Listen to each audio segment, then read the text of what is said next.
Hello and welcome back to Camp Ash. We will be beginning the Trisha route. Now, unlike the Dale route and the Janice route, I'm going to be doing something a little different, which is I'm going to have to be backtracking a little bit so that I change some of the choices. That more or less means that I more or less know what I'm doing with Trisha, but I haven't actually gone ahead and read it. So if you're wondering like, oh, so he knows basically what's going to happen or whatever, I actually don't know yet. I don't even know the killer for the Trisha route. I just know more or less the choices that I want to take now. So one of those will actually be involving Ernesto. But that's more or less the only thing that I will be changing. I mean, aside from going with Trisha. What else? That means that I will have to be backtracking all the way to the part where you choose to take the motorcycle ride with Ernesto or to go with Janice, Dale, and Duke to the camp. So yeah. So this one might be a little bit longer. It depends. I might skip, but I don't know. I don't know yet because I'm barely recording this right now. So yeah, just so you know, okay? Anyway, so without further ado, let us begin the Trisha route. So like I said, I will be beginning the Trisha route with taking the ride with Ernesto, which also allows me to sort of skip this portion when I end up having to do his route. You know, so yeah. Why the hell not? Okay. I swing my legs over the bike, holding onto Ernesto's stomach with both paws. He reaches back and secures our tails gently to the tail hold. The wolf revs the engine as Janice and Dale stare at me with their mouths open in disbelief. Duke's laughing loudly to himself as he pulls out from the gas station and out onto the expressway. We follow after him a moment later.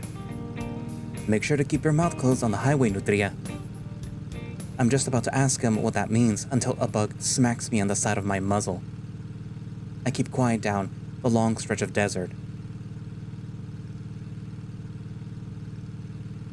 It's a nice feeling, being so close to someone so warm. He's warmer than Jan. And even Dale somehow. Must be the wolf blood. The wind whips down my fur, bellowing my jacket and shirt. Never thought that I'd own a bike. Or be riding behind a Hispanic wolf on one. This thing must be specially built. I'm pretty sure my feet wouldn't even reach the pedals. We hit a bump in the road and Ernesto has to wrangle back control for a split second. I grip him tighter.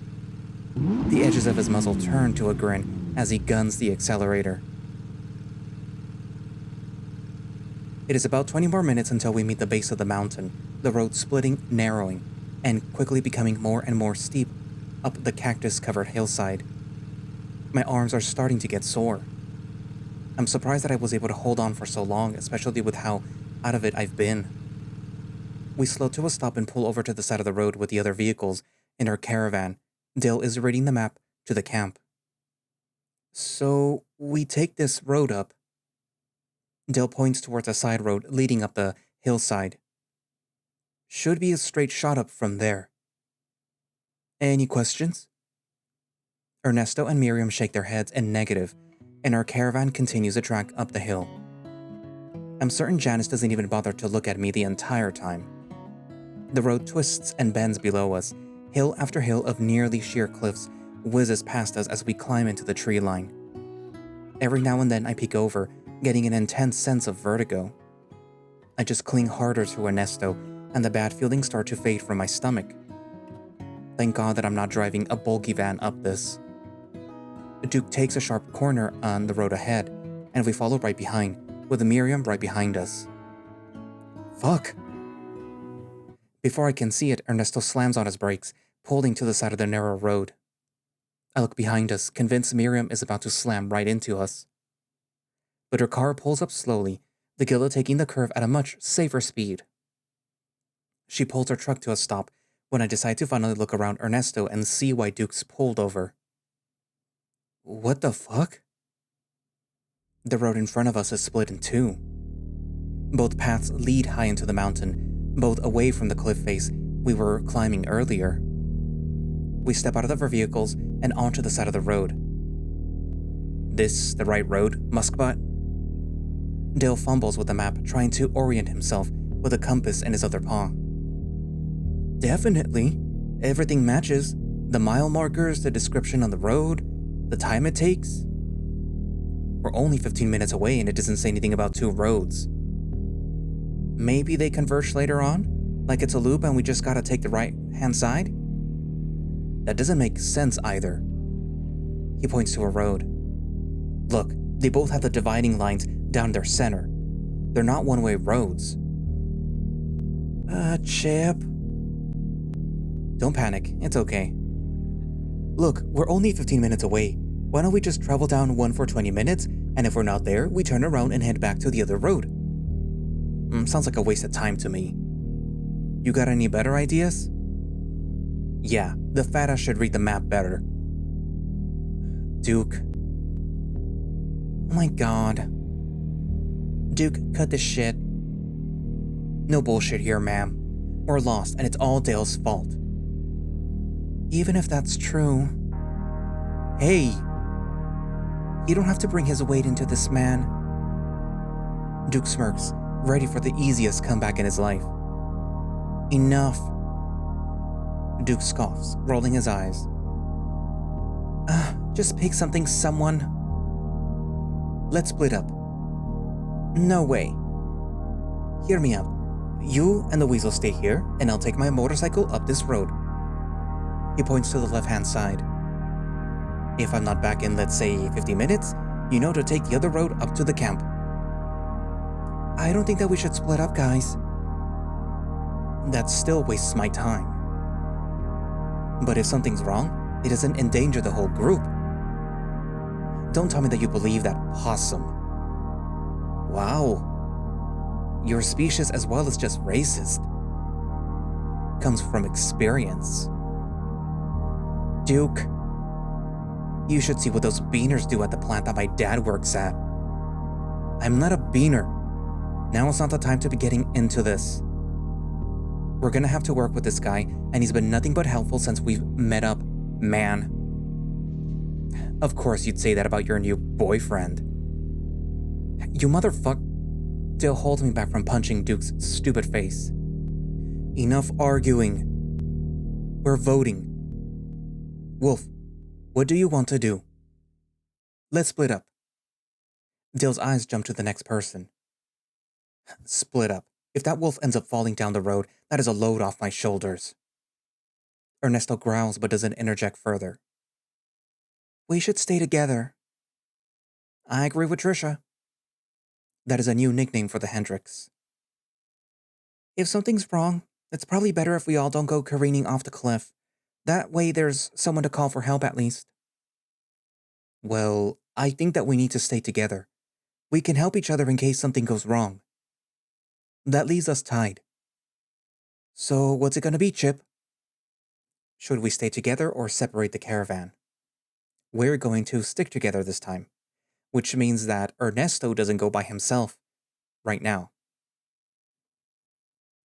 We're sticking together. Now that that is settled, which road are we going up? The left one. We should vote. Shut up and start your car. Duke grumbles to himself as he turns the key to the engine. Everyone walks back to their vehicles. Janice clings to my arm, making sure that I stay with her. Let's roll. Duke pulls onto the left road, keeping his speed down as Ernesto and Miriam follow behind. The tree cover is much denser here, away from the cliff. It's like the sun is tired, resting against the trees as we make our way up the even winding and turning road. The brush becomes more and more wooded as we climb higher and the road more and more disrepair. Never enough to convince us that this was the wrong road, but just enough to keep the thought there. I'm keeping my eyes on Duke's radio clock. At 10 minutes, we're all tense, but I'm staying calm. At 15, I'm starting to worry. At 20, I'm ready to say something, but my voice is trapped in my throat. At 30, Duke is finally pulling to the side of the road, Ernesto and Miriam slowing to a crawl behind him. Fuck. This doesn't make any sense. This mountain isn't even this tall. Give me the map. Hey! Duke snatches a folded map from Dale's paws, the otter too slow to react. Miriam and Ernesto step out of their vehicles and stand next to Duke's seat. It's been too long. What's going on? Duke shuffles around with the map, tracing the road from Pueblo to the hills over and over again. We passed that. He points a claw to the map and looks at Ernesto and Miriam. We took this turn, right? Yeah, the mile marker matches. I remember it too. Duke nods, following the road up towards the labeled Camp Ash. This is where we were, yeah? The pair of the other drivers nod. About 15 minutes away, just like the other said. Dale keeps his head turned, looking into the forest. This matches with the map that they gave me. Ernesto pulls a map from his back pocket. It is a smaller map, but has a bunch of strange lines on it. Where did you get that at? From my counselor at Pueblo University. The camp is partially funded by the university. It's useful for research, they said, and helps out the local community. Most of the kids going are from the city. Duke looks the wolf up and down a few times. I didn't know they let beaners into college. Who's paying for that? Ernesto looks at Duke's jersey. I am. The wolf's eyes narrow. Here studying abroad from San Salvador. Full ride from my experience in engineering and manufacturing. He's practically growling now. Does your football team pay for your tuition? Because you weren't smart enough to get into Pueblo? Fucker. Duke raises a fist, letting go of the map in anger. Dale holds the weasel's arm back, just as Ernesto readies a punch. Oh my god! I leap up from the seat, holding the wolf's arm myself. It's not worth it, man. Ernesto growls again. And keep your fucking mouth shut, racist piece of shit. Ernesto spits to the side. Dale lets go of Duke's arm, the weasel straightening himself in his seat. Ernesto cracks his knuckles. Oh my god, enough! Duke, shut the fuck up for once in your life.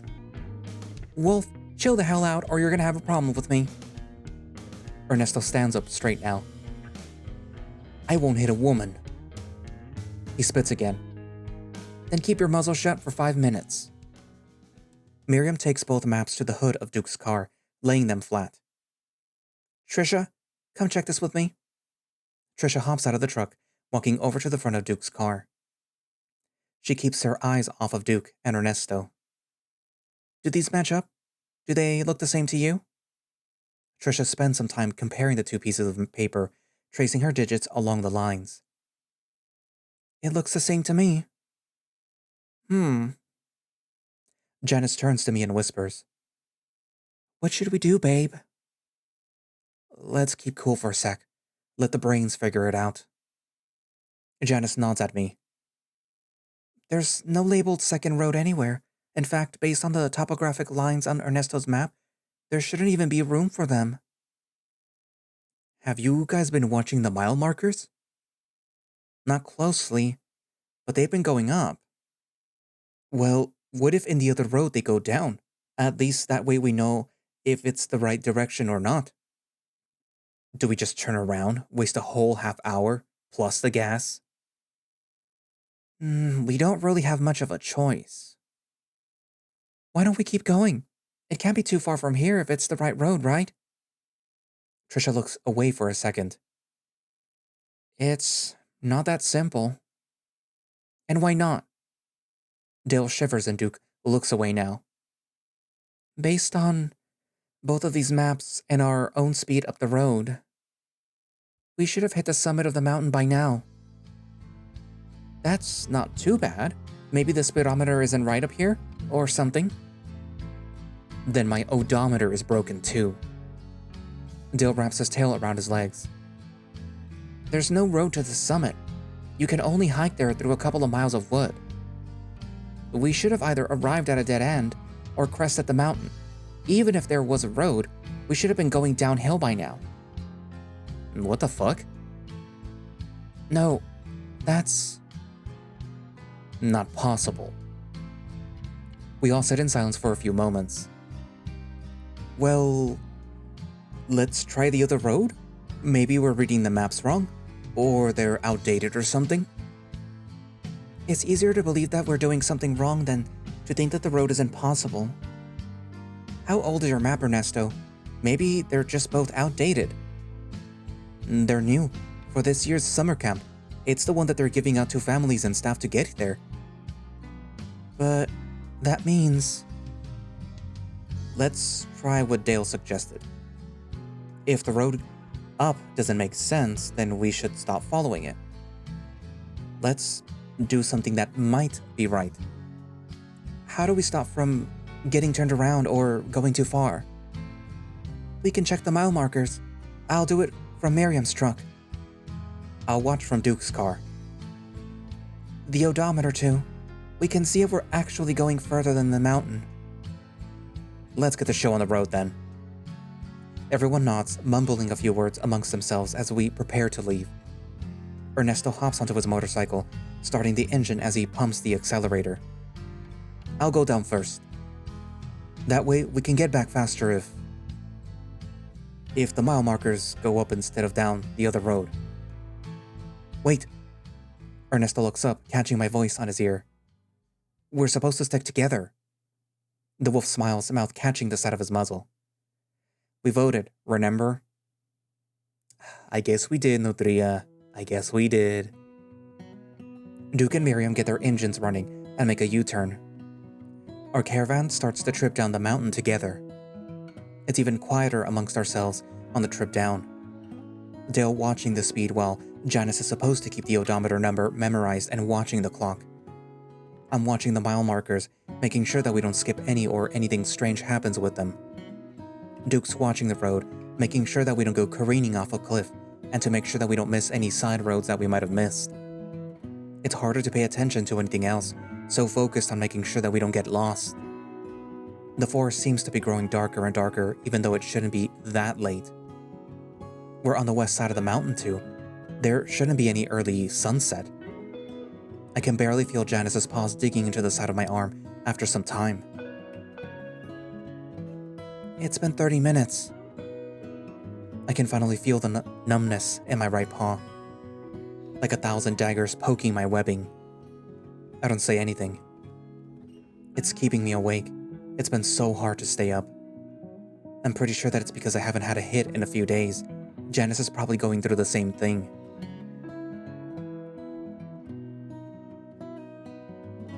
"40 minutes.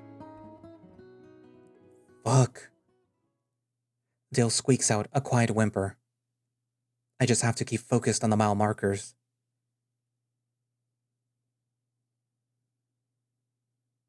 It's so hard. We're just going down and down and down. And it's getting even darker. Fuck. I'm so glad Ernesto didn't race off down the road by himself. My eyes start to grow heavy. Heavier. An hour. Damn it! Duke's outburst keeps my eyes open. Do we have any snacks? I'm starting to get hungry.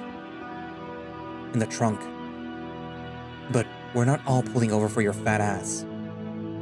Dale looks away.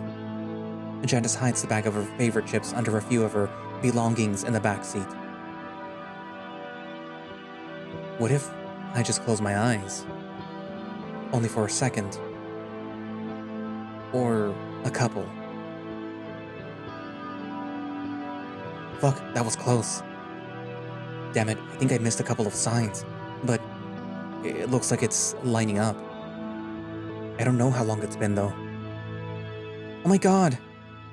Janice shakes me, waking me from the trance. What the fuck is that? She's pointing ahead of us, tears streaming down her face slowly. I hear Trisha scream from the truck behind us. No fucking way, man. Duke pulls to the side of the road, our caravan slowing to a crawl. Dale opens the car door, practically throwing himself out of the vehicle as soon as it's slow enough. He pukes into the brush. The downhill slope evens out to a small plateau in the forest floor. To the left-hand side, a road leads up into the forest. On the right hand, the road leads up towards the forest. It forms a basin, a small circle where we stand, faced with more of the mountain leading up in both directions. Miriam and Trisha come jogging out of their truck. Ernesto steps off his motorcycle, walking up to us. Did we miss a turn? Maybe we just got turned around? Or went down a road and went somewhere else? Ship. The mile markers, did they change? Fuck. I looked at those two. They started decreasing when we went down the mountain, and they kept pace the whole time. We didn't pass any that shouldn't be on the road down. But we were driving for so much longer. It was almost an hour and a half. That's not possible. We weren't that far up the mountain. Is it even that big? Maybe we're in a different range? It could just be similar mile markers. The only range big enough to get this turned around in is 3 hours away from Pueblo. We should have just started getting to it, not lost halfway up it. But we looked at the maps already. Everything lines up. Pass me the map, Ernesto. The wolf passes the sheep the folded piece of paper from his pants pocket. This is what I was afraid of even more. There is nowhere on this mountain range that should be a basin like this. This extra road doesn't exist. But there's nowhere topographically that lines up like this. What does that even mean? We're somewhere that doesn't exist on this mountain. My skin starts to crawl. What? That really doesn't make any sense. How are we somewhere that doesn't even exist? You can walk up somewhere that doesn't exist. You're the wilderness expert, Miriam. Trisha is talking nonsense, right? Miriam pores over Ernesto's map for a few moments. Trisha is right. This just isn't here. Nobody says anything for a few minutes. So, even if we check the map markers or odometers, it wouldn't matter. Because we're somewhere that isn't even close to the campsite. Yes, it doesn't matter anymore. But none of that explains this road. Even if we're just lost, we know that this wasn't here before. Janice turns to look at everyone. We know that, right? No one objects, but no one agrees. Janice turns to look at me, just about to open her mouth to speak, until she glances towards Ernesto and stays quiet. Dale's rubbing his forearm, not looking at me either. We exit the vehicle and mill about for a while. Janice sits on the ground, leaning against Duke's car. Dale is pacing back and forth in the brush. I can't find the words to tell him not to get lost on us now. Miriam and Trisha are whispering to each other by the truck, taking occasional glances at us. Ernesto walks over to me and squats down on his legs. This doesn't make no sense, Nutria. Yeah, I know. Doesn't make sense at all. Duke fidgets with a cigarette that he pulls out from his driver's side door. He doesn't even bother to light it. It's almost 10 minutes before anyone speaks up. We need to make a decision. The sky is getting darker and we need to find somewhere to camp for the night. We have some supplies, but nothing to stop any feral predators. And nowhere near enough room or appropriate sleeping spaces. We were expecting to be sleeping in cabins. We don't have any proper equipment. That makes sense. Even a busted down trailer or a boulder to sleep against would be better. We should get out of the middle of the road too. Janice glances at me for a second. I don't think that we should split up. At this rate, I don't think that we should either. The only question is, what do we do? We all look towards Miriam. For as long as I can remember, she was in charge of any large gathering. The kids around Echo, us just a few years ago, would look up to and listen to her when we get up to, well, just about anything. I'm not sure. Nothing's made any sense so far. We've tried everything logical. And the longer that I think about it, the more it scares me. I don't want to be solely responsible for what happens. Janice's face twitches for a moment. I'm definitely going to hear more about that line later. Someone else decide. No one says anything. Ernesto looks at me, eyes trusting. And I'm left to make up the choice on my own. Let's go up the left path. Maybe we got turned around. Maybe something supernatural is happening. Maybe it's some kind of prank. The look on everyone's face tells me no one believes that last one. But we might have came down the road on the right based on how we turned up this road. It's, maybe the only road that we haven't seen? Even if it doesn't make sense, we decided that we can't do nothing. You're right. I think that's the first time that I've heard you say that, Duke. It doesn't make sense. Oh. But we don't have any other options, so... We're back in our cars again. And off up into the mountain.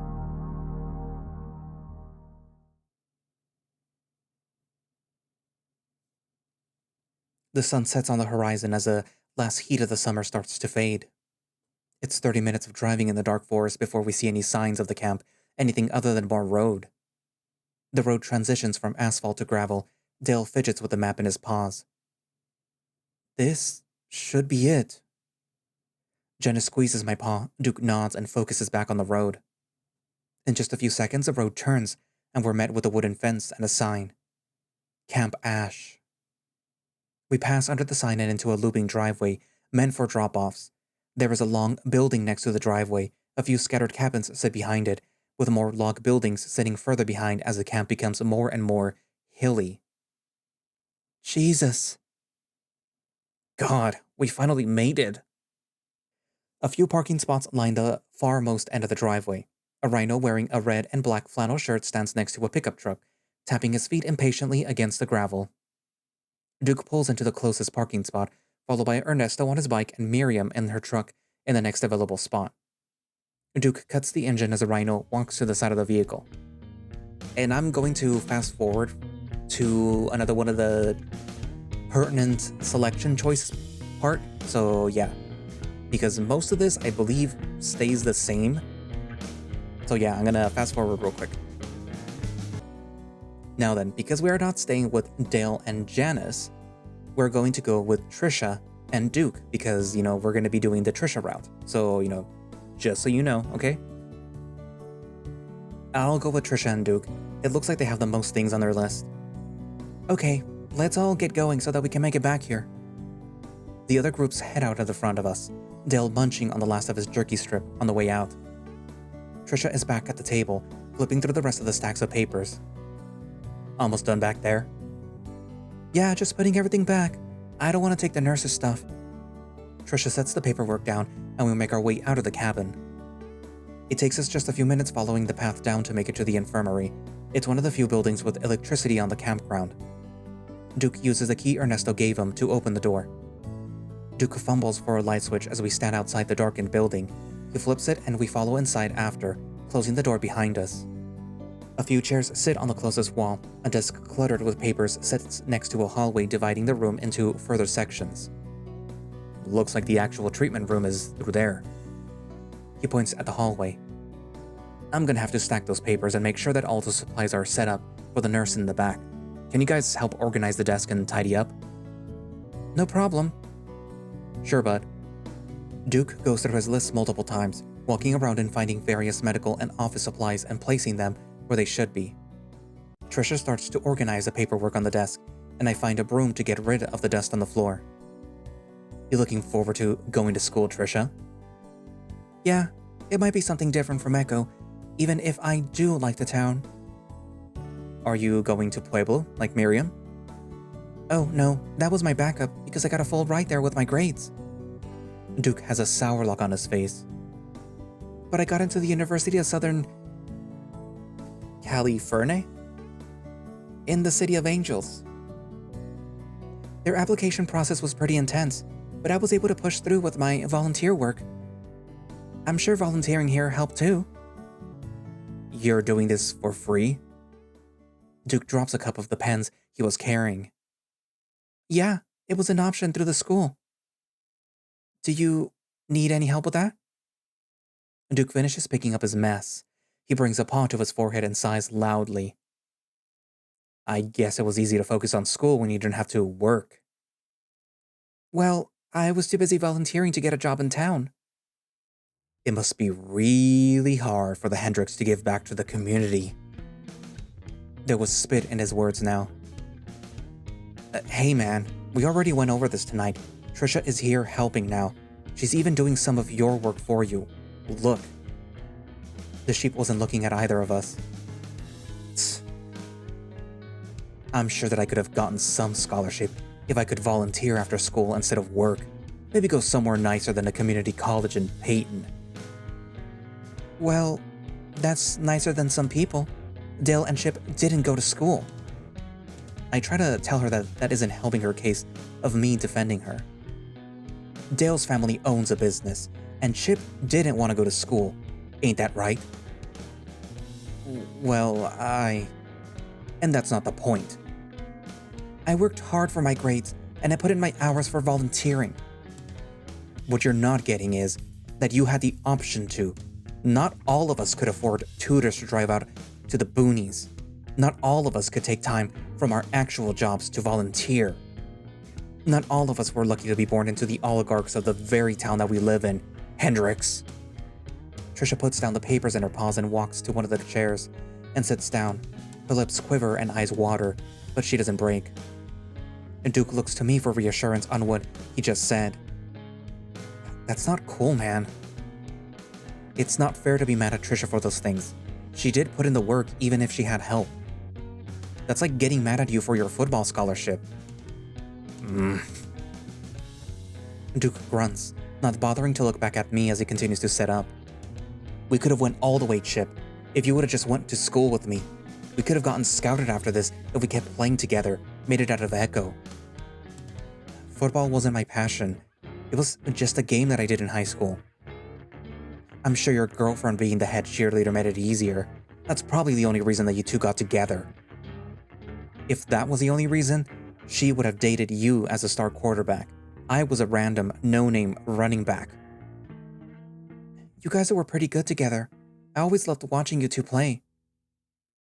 It was like our little town was worth something. Yeah.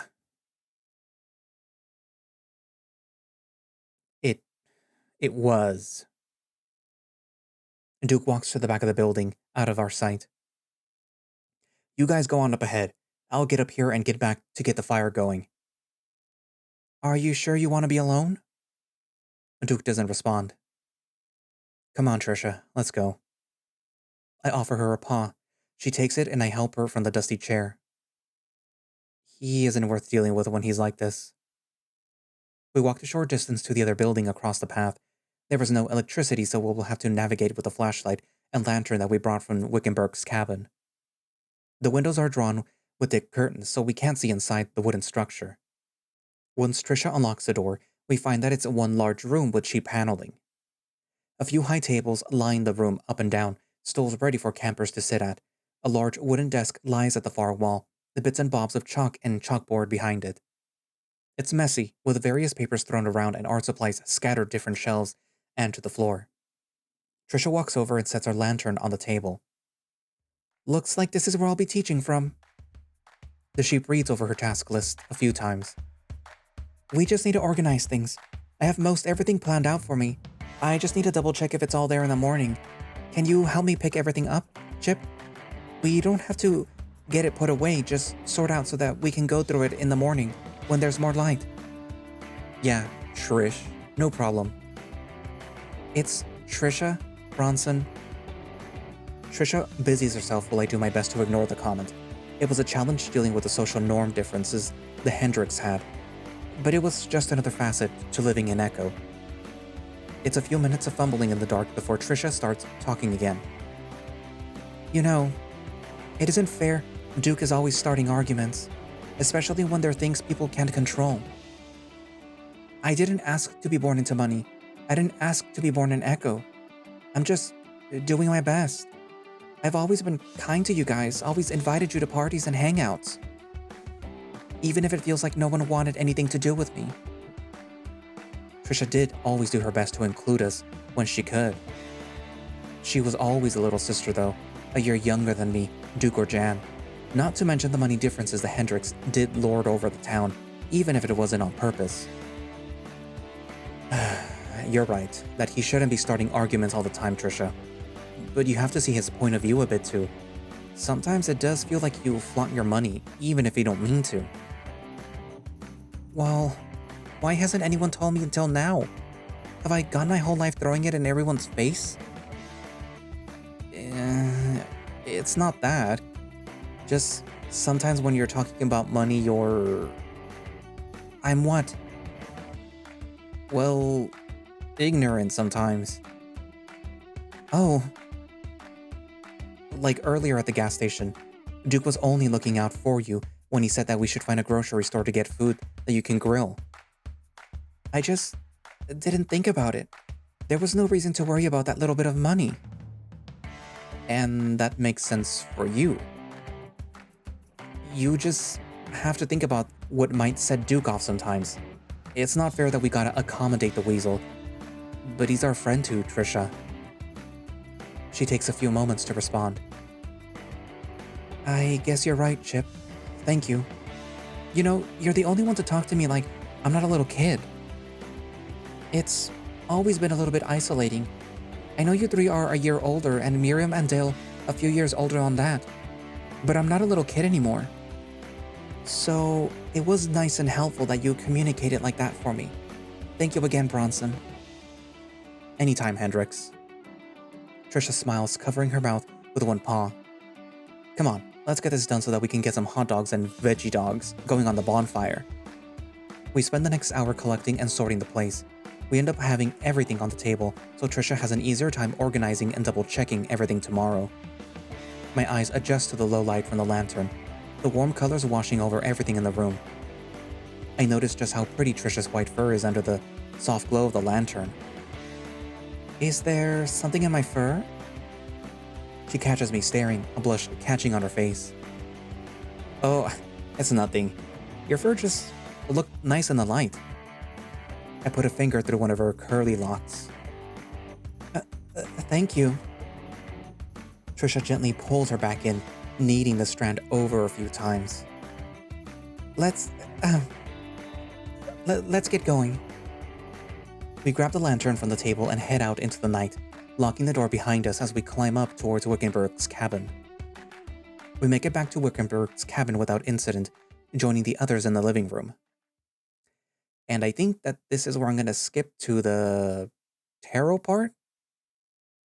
Aha, here we are. So, back to the screen, and it only took a few minutes. Anyways, so, like I said, we're doing Trisha, so we are doing the High Empress. The High Priestess. If I remember correctly, it represents one's subconscious, the barrier to the unknown or supernatural. About opening the door that leads to the other side. Sounds pretty confusing. Sometimes it's about what we want to see or engage with. Do you feel like you've been engaging with everything, Chip? Yeah, Chip. Have you? I think so. There was all the craziness on the mountain today and we thought about it and got through it. Well, as long as you keep your mind open to all possibilities. I'm not sure that I want to think about what could have went wrong today. Hey, lazy asses, everything is ready out here. Dill practically leaps from the kitchen, hustling over with the food. Oh, that was fun. Thank you for playing, Chip. Yeah, that was fun. Trisha puts away the cards, wrapping them in their silk confines and back into the tin. Outside, Duke has lit a raging bonfire in the stone pit. Its warmth washes across me, the light snipping away at the darkness of the night. Everything is ready to start cooking, and we're ready to get token. Ernesto drops off a bag of reefers on a chair. Feel free to use everything in there. I have a second bag for later, when we gotta be more discreet. Everyone except for Trisha and Miriam takes a blunt. Duke and Ernesto pull out their lighters for everyone. I take a deep drag on mine, holding the smoke in to swirl around in my lungs for a few seconds. I exhale through my nose, watching the white smoke mix and swirl with the ash from the bonfire. Dale sets up a table with hot dog buns and condiments while Ernesto and Duke drag the ice chest out from Wickenburg's cabin. I help bring out some of the chairs, and before long, we're sitting together in the heat of the fire, buzzed, faded, and full from delicious food. Everything said and done, today really was perfect in the end, except for the whole, getting lost in the mountain part.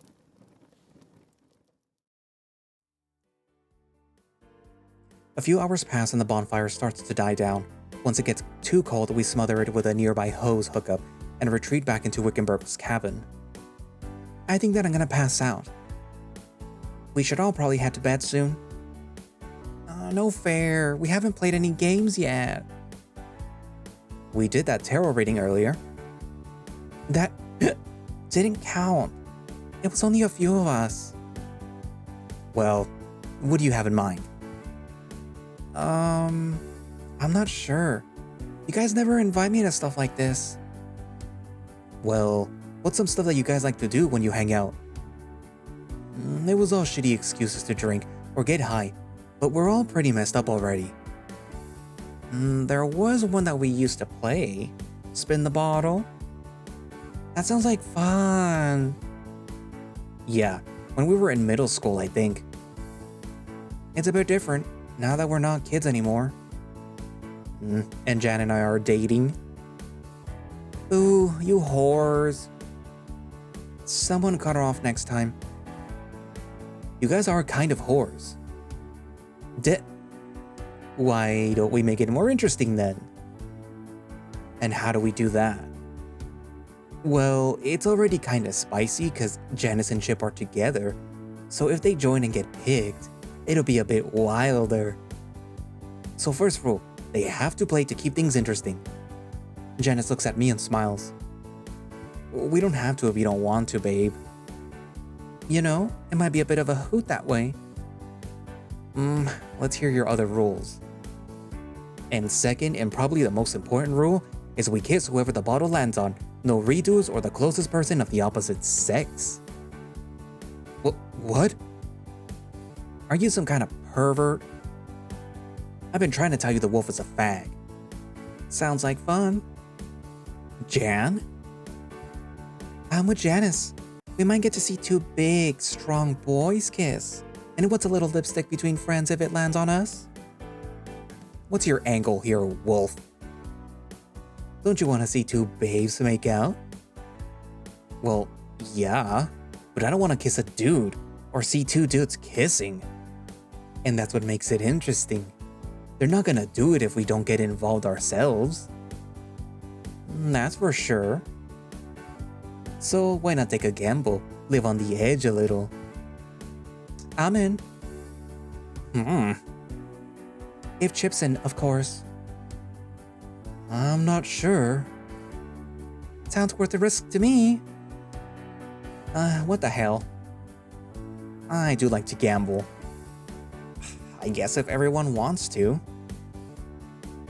Fuck it. If it's just me saying no, I'll do it then. Alright, it's settled. Ernesto downs the beer bottle in his paw, wiping his muzzle in exaggeration after it's empty.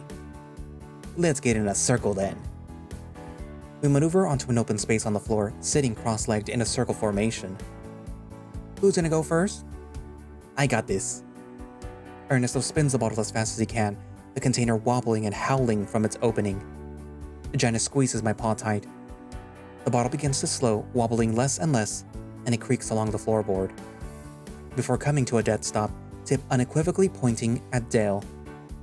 The otter's face turns as red as Ernesto's fur, the wolf's eyebrows practically jumping off his face. Oh my god, I knew that it was gonna be worth it. Wait. A deal's a deal, bub. Ernesto leans over the circle, putting a paw down to steady himself as his muzzle meets Dale's. My whiskers twitch as I see theirs rub against each other as their mouths meet. Oh my god, I knew that I was gonna get stuck with something like this. Janice and Trisha are both watching, fully enraptured. I take a large swig of my beer. Ernesto pulls away, returning to his seat. That wasn't so bad, was it, Nutria? Yeah, not that bad. Dale twitches his tail. Hopefully we get to see some chicks make out, to make up for it. Who's next? Duke spins the bottle without waiting for anyone to speak up. I just want to get this over with. The bottle starts to slow down much faster this time. It stabilizes more and more, barely inching its way past me and landing on Janice. You're not gonna beat my ass for kissing your girl, Chip. Janice interrupts them, leaning across me to get to the weasel seated on the other side of me. They kiss deeply, right in front of my face for a few seconds, their muzzles parting for some tongue action. They pull away just as my tail starts to thump. He better not. We both agreed to play. Oh shit, dude. I see why you put up with her crazy ass. Janice flicks him on the nose, and the weasel buckles under the light, albeit sharp pain. Me next. Trisha takes the bottle in her paws and spins it against the floorboards. The bottle spins for a few seconds, eventually landing on Miriam. Alright, chicks and a cougar show. You're being speechless again, Duke. Well, at least I got to see the two big guys make out for a bit. Miriam finishes her beer as Trisha gently leans forward on the circle. The Gila leans in on both of her paws, bracing herself against Trisha's softer face. The two meet, Moss turning sideways and opening to accommodate the size difference. Oh wow, that's pretty hot. Hell yeah. The pair make out for another half minute. It's hard to look away, fully. Who's next? Chip. He hasn't got to kiss anyone yet. My paw reaches for the bottle, the cuts and bruises on my webbing in full view. Go ahead, babe. I spin it as fast as I can, not wanting to look like I made it land on anyone in particular.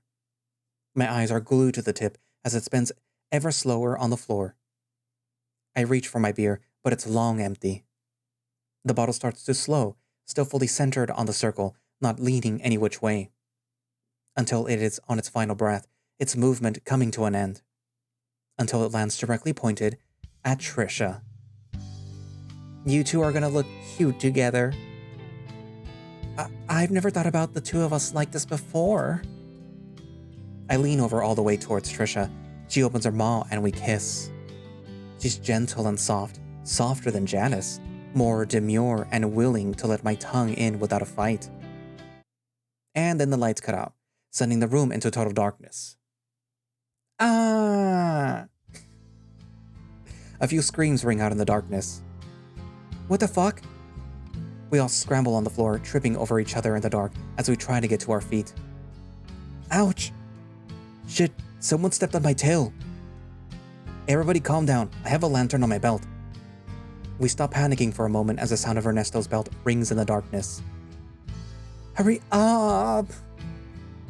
Ernesto flicks his lantern on, filling the cabin with just enough light for us to see each other. Did someone hit the lights? We were all sitting down here, there's no way. Someone should check the breakers. What if we're not alone? Is there any other staff? Maybe the lights are on a timer? It's past midnight, isn't it? Before anything else, let's grab more flashlights and lanterns. We left them all together on one of the tables. We each take a lantern or a flashlight from the pile. I'm gonna go check on the breakers. They should be on outside of this building. If not, it'll be tied down to either the maintenance shed or the assembly hall. Hey, don't go out there by yourself. What if somebody's out there? We should be alone up here. No way. Enough weird shit has happened today. We're not sending someone by themselves. But it's literally my job. But something strange is happening. We don't know that for sure. What are you talking about? There was something wrong with the road, Trisha. You yourself said it that it doesn't make sense how we got so lost with how big this mountain range is. But we don't know that we just didn't get lost. Nothing bad has happened to us. No one is injured or missing. This could have just been the breakers tripping, which I need to go check still. Why would the breakers trip? We barely have anyone here, and we weren't running extra equipment. Even the other buildings with electricity are all currently off. Well, we won't know unless we check. Duke, go with him. If there is somebody out there, they won't think twice about hurting the strongest two guys that we have. Me and Chip are plenty strong.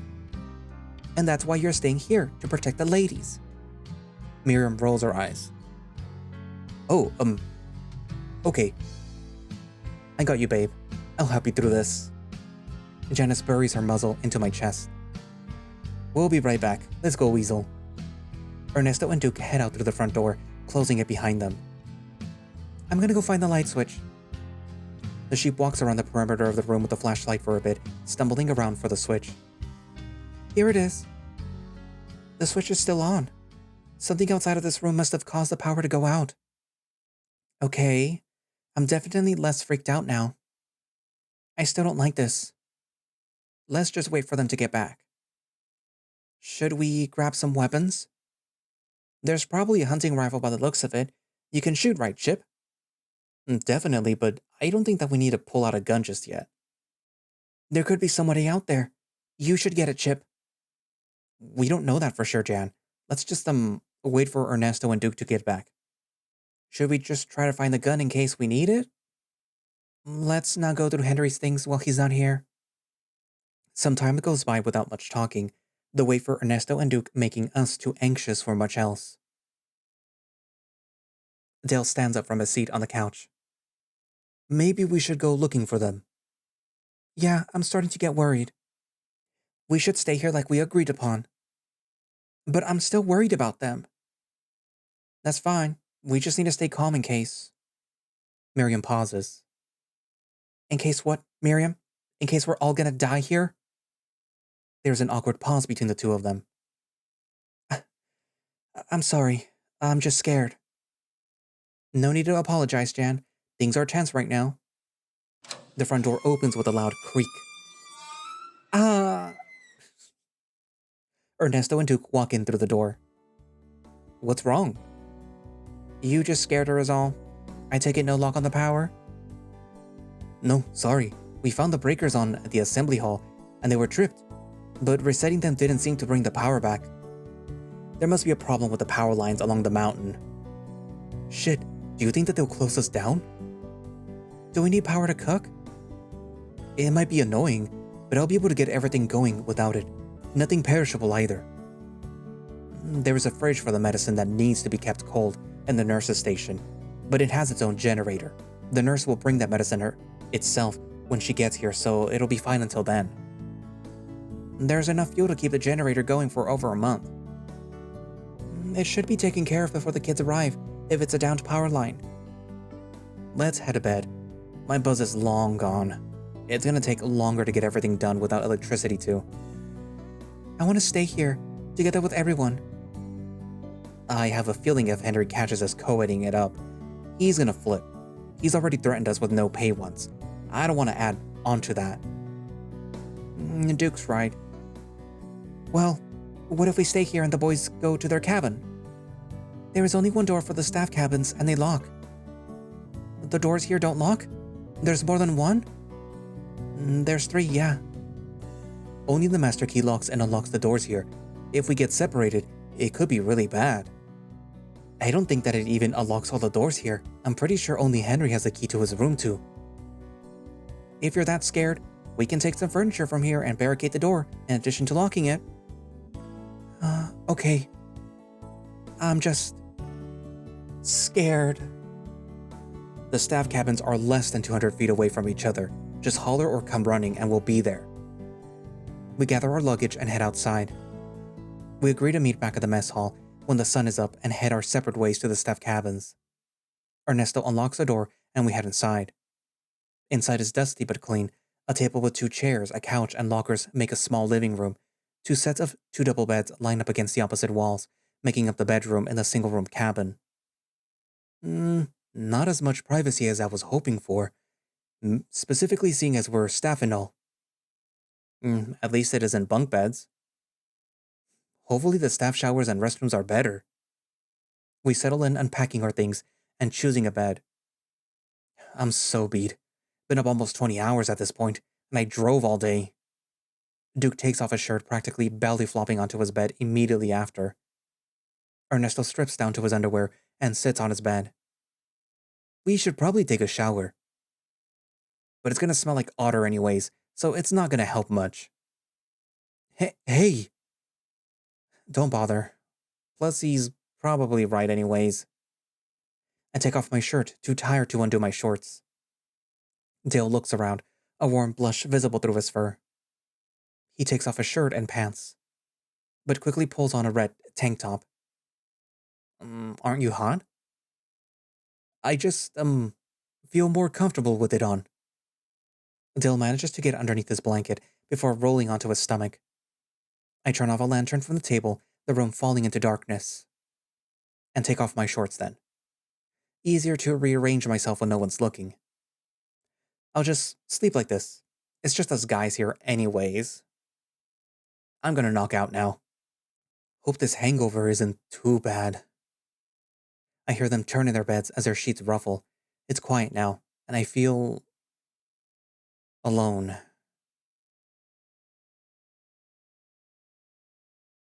My sleep is deep and untroubled, practically passing out the moment that my head hits the pillow. I didn't dream of anything. Light filters in through the doors as the sound of Ernesto rummaging through his bags wakes me up. Wake up, Nutria. We have to get the day going. My paws grab my head, thankful that the hangover isn't as bad as it could have been. Dale is awake too, already changed for the day. Can you get Duke up, Chip? I'm afraid that he's gonna snap if he's feeling torn up from last night still. I get up out of bed and walk over to Duke's bed, the weasel snoring peacefully in his sleep. Hey, bud. It's time to get up. I move a paw to gently tap him on the shoulder. What? Duke's head fur is frazzled and smashed from being slept on, his face contorted into deep exhaustion still. We gotta get going for the day. Still wanna get paid, don't ya? Duke grumbles, sitting up on his elbows. He looks around the room a few times, eyeing me and Ernesto. Wish you pups would get dressed. The weasel stumbles out of bed and grabs a pile of his clothes from his bag just as Ernesto steps towards the door with his clothes. Hey, I was gonna go shower. Well, so was I. Duke snaps towards Dale. Dale. Dale awkwardly turns towards the weasel. You showered already, yeah? Dale nods. Are there separate stalls or is it just as open as this? There was 4 shower heads around a central drain, so not really any privacy at all. I don't want to see your wolf, so wait for me to finish. Why, you afraid that you'll like what you see? Why you Nope. We are not fighting this early in the morning. Just go separately. Ernesto, just wait here with me and Dale. It's not worth it. I don't think that we should go alone anywhere still. Please. It's the morning. Do you think anyone is still going to be fucking with us? It was the middle of the afternoon when that weird shit up in the mountains started. Let's split up in pairs now and meet at the mess hall for breakfast with everyone else after. Sounds like a plan. I'll go with you, Duke. Anything to stop you two from fighting like children. I do my best to roll my eyes as I grab my clothes from the bag. I'm almost positive that neither of them noticed. Whoever I'm going with takes a shower first. I gotta make it to the mess hall to start cooking. I'll be done in 10 minutes. Ernesto and Dale head out towards the showers. Duke takes a seat at the table and gently lowers his forehead onto it. He places a paw on each of his ears and sighs heavily. The hangover isn't as bad as I thought, but everything still hurts. We got kind of wild last night. Duke smiles. Tell me about it. I've never seen Trisha go so hardcore before. I don't think that I've ever seen her drink before even. Probably because we ditched her all the time. I give him a half-hearted laugh. Yeah. Well, now we gotta snap out of it and get to work. I really need this money. Yeah, I hear ya. I need the cash too. Being Peyton's community college star player doesn't pay the bills. They give Duke a smile and nod. After we finish up today, me and Trisha will help you out. Consider it payback for helping us last night. Sounds good, dude.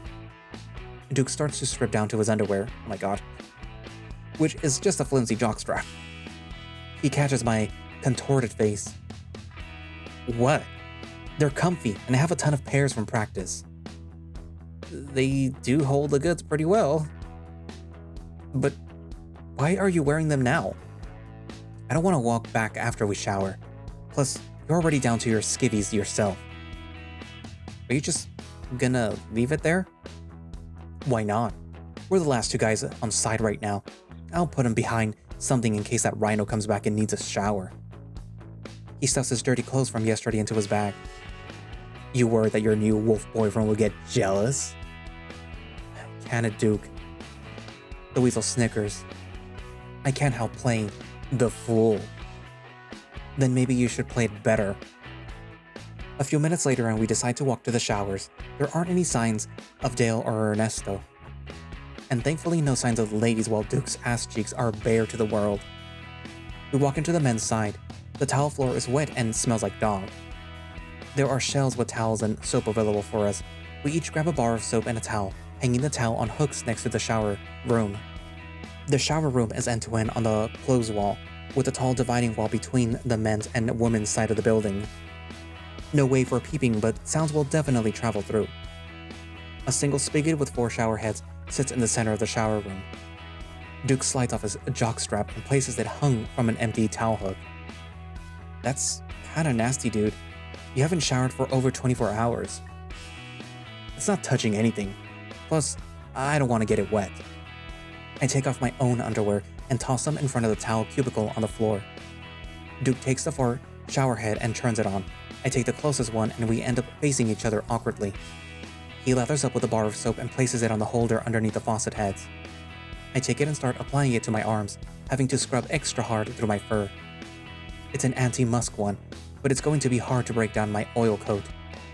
Duke finishes long before I do and turns off his shower head. He stands to the side and wrings out his fur while I'm still stuck scrubbing. Guess we'll finish at the same time with the wall dryer down. He shakes like a dog. I struggle trying to get enough force to scrub my back to clean it well enough. I should have asked Dale if he brought any otter soap. My arms contort to reach the back of my tail behind me, paws gripping tightly. Too tightly as the bar of soap in my paw flies out and onto the floor. Shit. I bend over to grab it, tail raising high into the air without me noticing. Oh great. I just love seeing some guy's asshole in the morning. He grabs his towel and jock from the hooks and walks into the hallway. My cheeks burn bright as I finish up as quickly as possible. By the time that I make it outside, Duke is barely putting on his shirt over his damp chest. Took you long enough.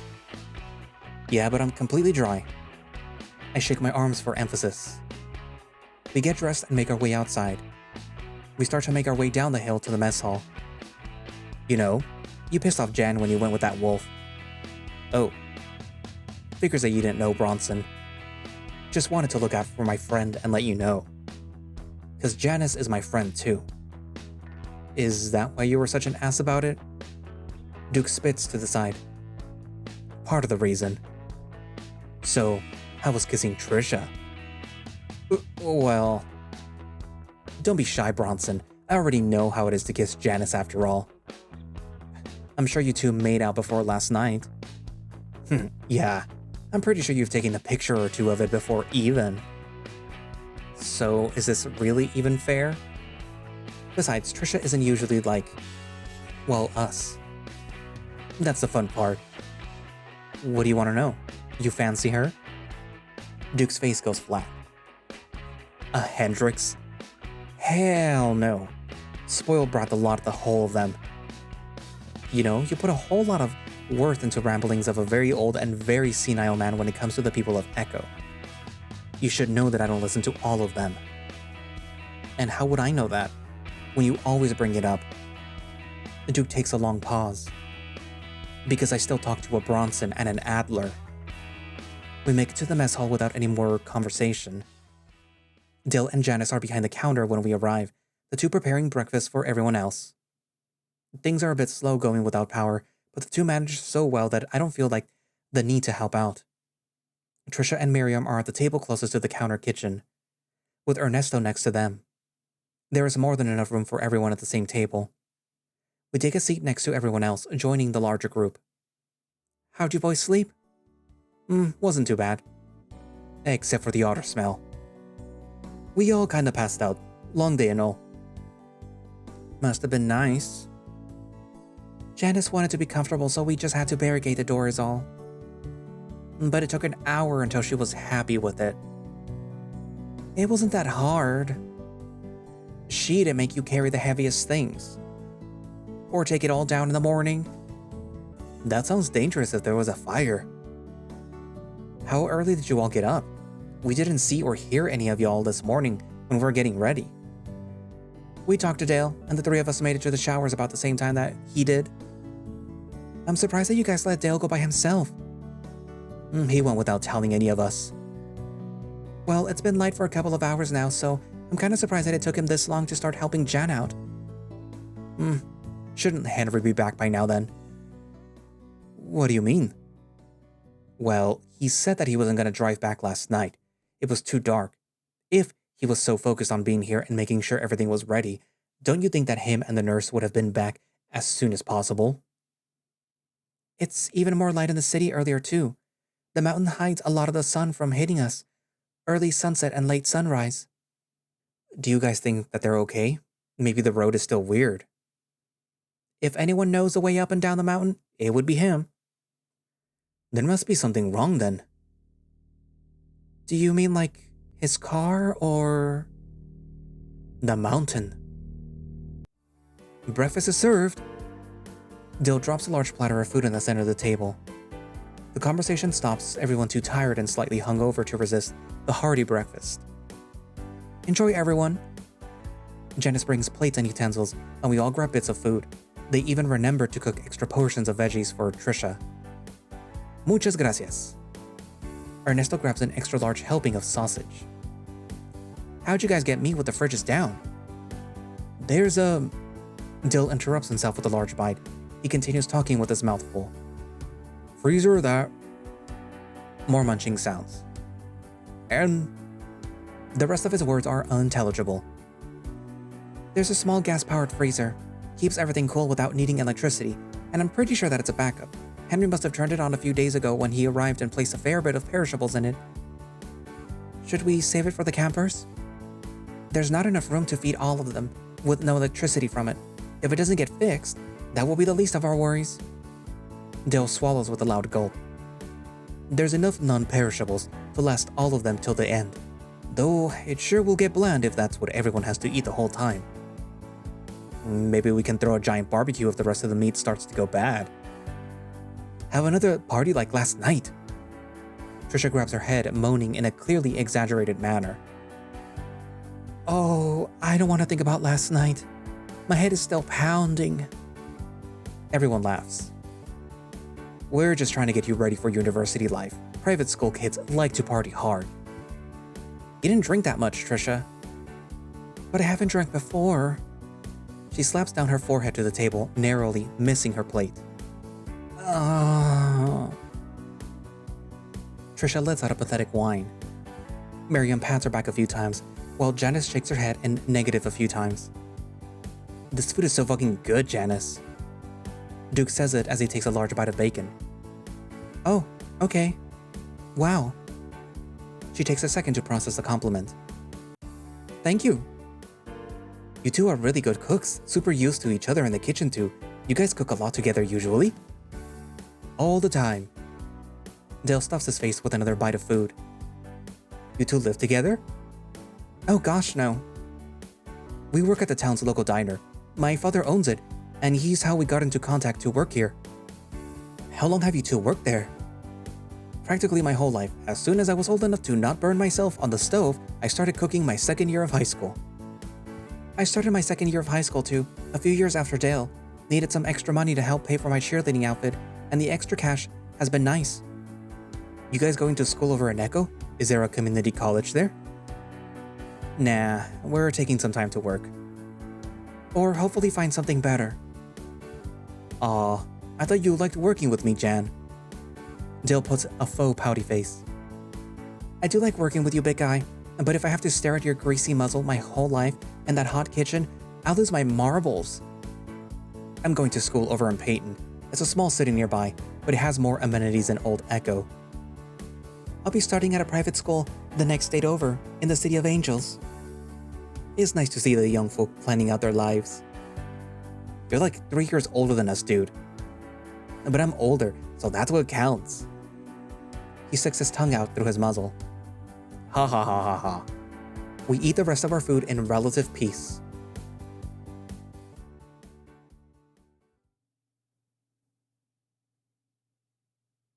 We all decide to help with the dishes, and the mass of bodies helps the task go by quickly. So what's the plan for today? We're still on track to get everything done in time, and we can stick together like last night. Me and Della will stay here. We have a few things to check out on Wickenburg's cabin first, though. Duke is going to help me out today. I'll be back with Ernesto at our 2 sheds.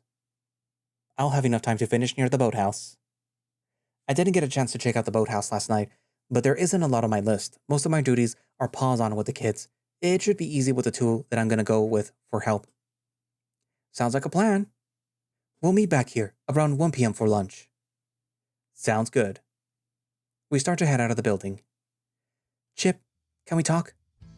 Janice is still seated, everyone else almost out the door already. Dill turns back from the doorframe and our eyes meet. I tilt my head quickly and give him a smile. Dill frowns but continues the rest of the way outside. What's up, Jan? She's quieter than usual, more reserved. She's gripping her upper arm with one paw, barely looking at me. I don't think things are all right, Bronson. What do you mean? I just feel like I might be losing you. Is this about... No. I think. I don't know anymore. Is this about last night? Of course not. It was just a game, like when we were kids. I always did like it when I landed on you, Jan. Her face softens. I like that a lot too. I take her paws in mine over the table. Then what is it? She takes a while to respond. It feels like you're being pulled away from me. Tears start to form in her eyes. Like someone has you on strings and just keeps tugging and tugging. My skin goes cold. I have no idea what you're talking about. There is certainly nobody playing a game right now and choosing my choices for me. That's so silly, Janice. I think I know what you mean. Jan, I love you. I always will. I believe you, Bronson. I would never leave you on purpose like that, for no reason, for nothing. I believe that too. My voice goes very quiet. Plans together. After this is all done too. I want that real bad, Chip. Then what can I do? Maybe it's just fate. How can I fix this? Just wait for me. She takes her paws with mine and walks towards the door. No matter what happens. She wipes the tears now falling down her face. I will always love you, Bronson. And the coyote walks outside. I take a few seconds to gather myself before joining the others. Our full group splits from there, and each heading to their respective sites to start work. I exit the building, heading out just across the way with Duke and Trisha. Is there anything else that you need to do in the nurse's station, Duke? I got the rest of it done last night. Not until the nurse gets here anyways. Chip and I got a fair amount done last night, but there's still a bit more heavy-duty stuff that we need to do today. Less creepy during the day. I'm hoping the power comes back on time. It won't affect me too much, but I know that the food might be a problem, and some of the medicine too. Trisha opens the door to her arts and craft building, and the three of us get to work. A few hours go by, with the three of us fixing up most of the decrepit building. I feel like some of these shelves are gonna fall over if we put anything else on them. This door's gonna fall off its hinges, too. Duke fiddles with the supply closet door, the whole thing creaking on its hinges. Maybe Ernesto can fix it? I'll go look for the wolf. You two stay here. The weasel walks off, paw fidgeting with a cigarette. Should you go alone, Duke? There's an odd number of us. Either someone's alone or things don't get done. He nibbles at the end of the cigarette. Need a few minutes alone, too. Be careful, man. The weasel nods before heading out of the door. Trisha pulls out a chair, sitting down and laying her head down on the table. Let's take a break, Chip. I pull up a chair opposite of her, sighing as I rest my feet. We take a few minutes to sit in silence. Are you ready to start school, Trish? It's Trisha. I've told you that before. She had over a decade ago when we first met. Oh, I just heard Miriam say that a few times, and that's different. Between her and everyone else, she is allowed to. Her voice is cold and flat. My bad. It won't happen again. She's made it very clear over the years that she doesn't like her name shortened. But yes, I'm excited. I've seen a lot of different places already. I've been out of Echo before, but getting to live out of that house and getting to live on my own, away from my parents, sounds like a dream come true. But your house is really nice, Trisha. That graduation party that you threw was crazy. You guys don't know all of it. There was a lot that went on there, even after it burned down. My pa told me that the Hendricks weren't always on the up and up, but I always thought that he was just prejudiced against Catholics. I'm sure there was a bit of that too, but from what I've researched, and what I want to research when I have access to more records at school, I don't think all of it is made up. Like stuff you've seen around the house? That, and just talking to my grandparents a few times. We didn't live there for a while. I was born in California, where my grandma started her ice cream business.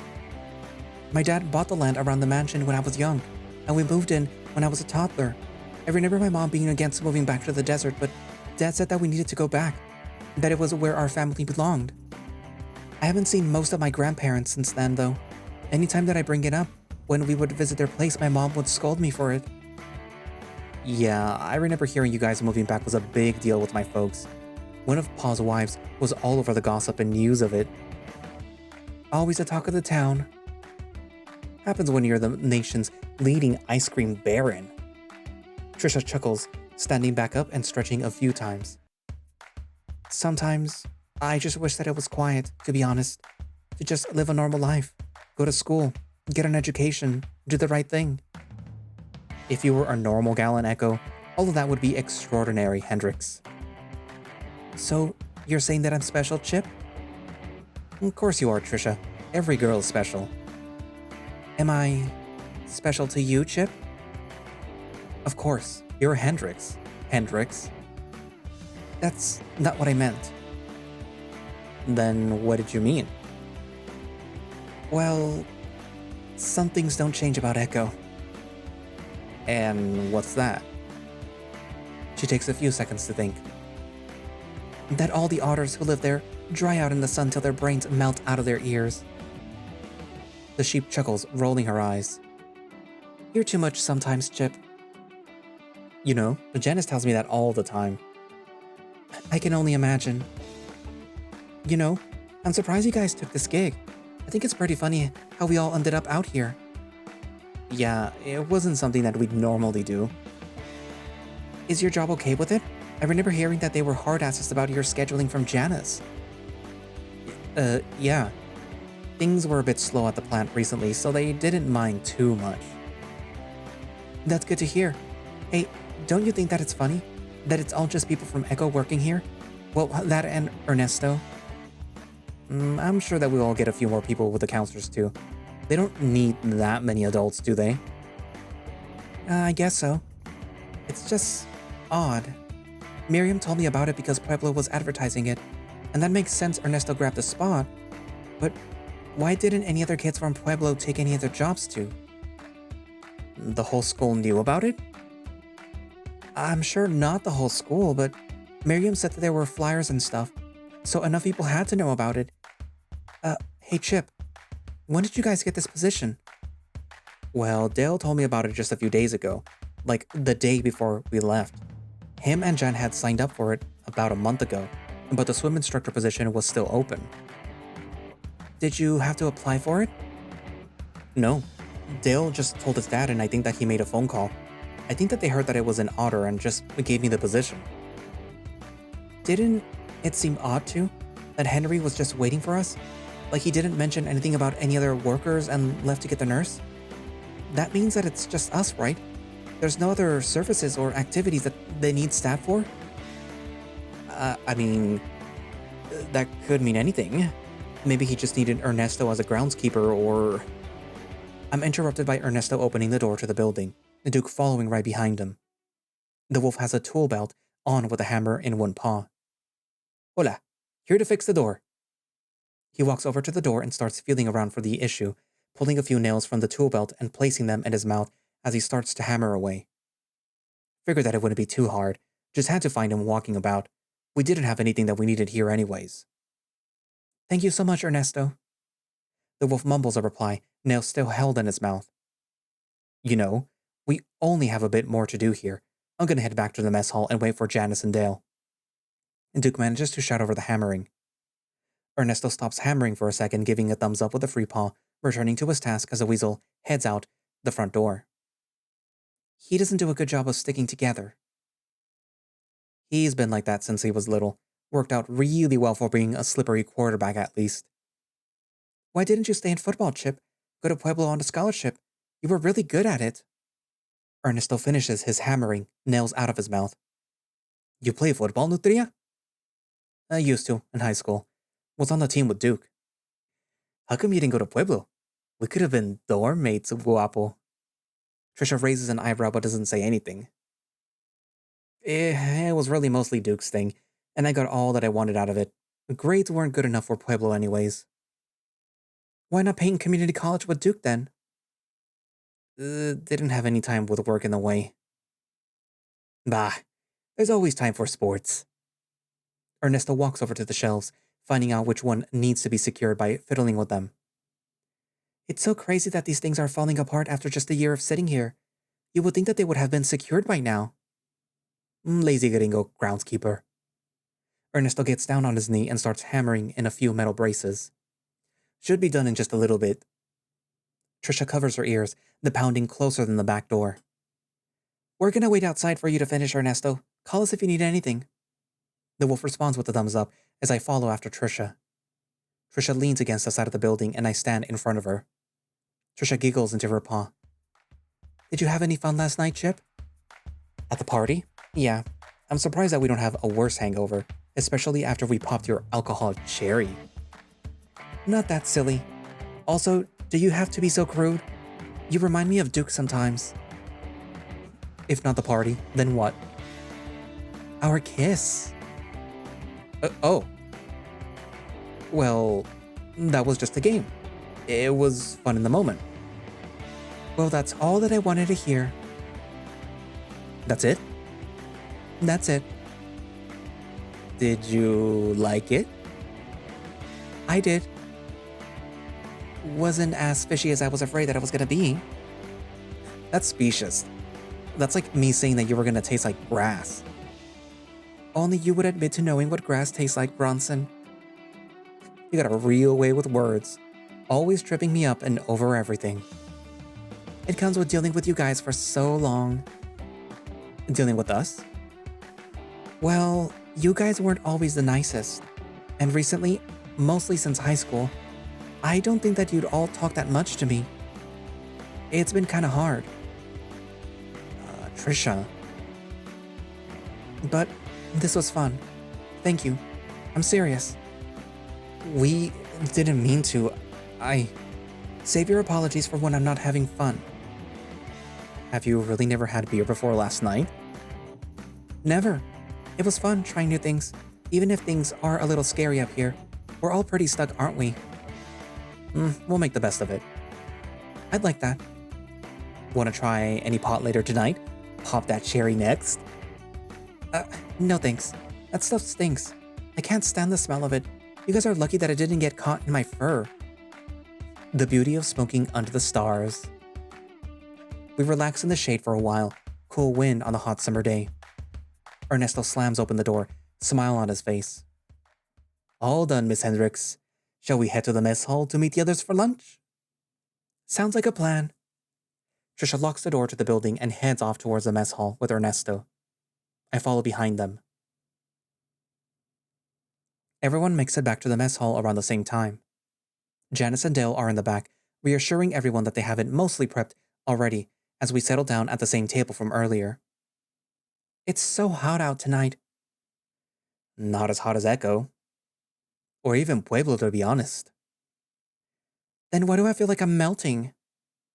Probably because you're actually working, let alone outside for once. Hey! Why don't we head down to the lake? If everyone else is done with their work, I still need to head down to the boathouse and make sure everything is accounted for. Once that's done, we can go to the dock and relax till later. That sounds like fun. There isn't much else that we can do without power, and I'm pretty sure everyone finished what they had needed to do. Me and Trisha just finished up, yeah. Miriam nods. Jan had said that her and Dale were pretty much done with everything too. Sounds like a plan then. We can take a few coolers and maybe some more barbecue if the power is still out. Do you think that Henry will get mad if he catches us? He just wanted the work done. Maybe we can keep the weed and booze in our cabins though. Well, maybe just a can or two each. Already an alcoholic, Hendrix. It just helps me relax. Dale and Jan arrive with a platter of food before we can all start laughing too hard. What's all this about going somewhere? We're gonna go to the lake after lunch if you and Dale are all done. Everyone else is finished, so we decided that we should cool off. We're all done, yeah. Sounds like fun. No booze or weed though, in case Grumpy comes back. We'll just have to drink a couple of cans in our cabins before we go then. I never even thought about that before.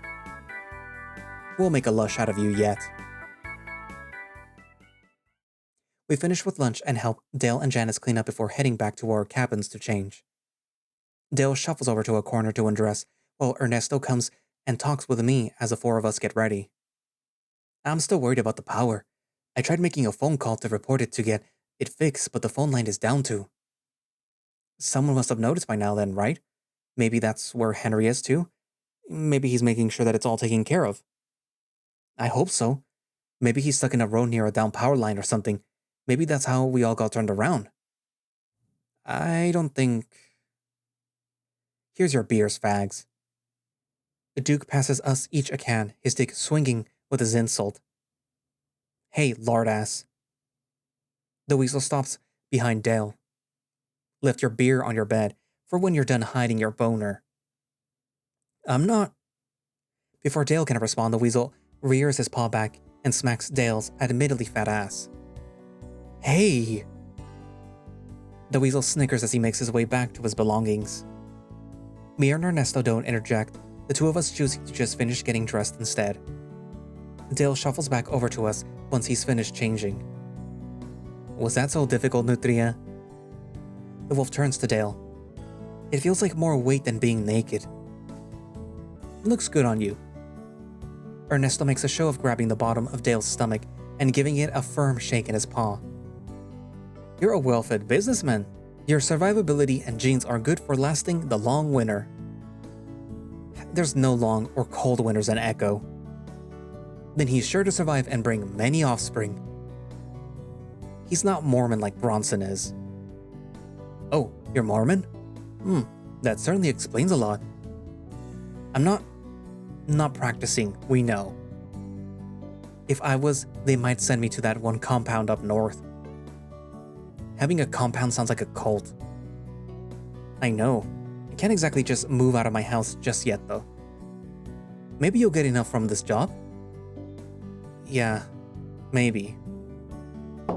The door shakes as a long banging from it echoes throughout the small cabin. What the hell? Stop looking at each other's and let's go. We're waiting on y'all. How do we get dressed slower than a bunch of girls? Probably because we were looking at each other's, like she said. Stopping an ass and down your beer, everyone. I grab my beer can with a claw Dale and Ernesto follow while Duke grabs his and makes it back to us, stabbing his in the process. To a summer that we won't forget. To summer. To the money from this job. To all my new friends. We crack open the tab and chug the beer from the sliced open holes. Sometimes being from a hick town had its simple pleasures. We head all the way down to the hill and towards the creek. We pass the pier on the way to the boathouse. The others wait for me as I finish my short task of ensuring everything was there.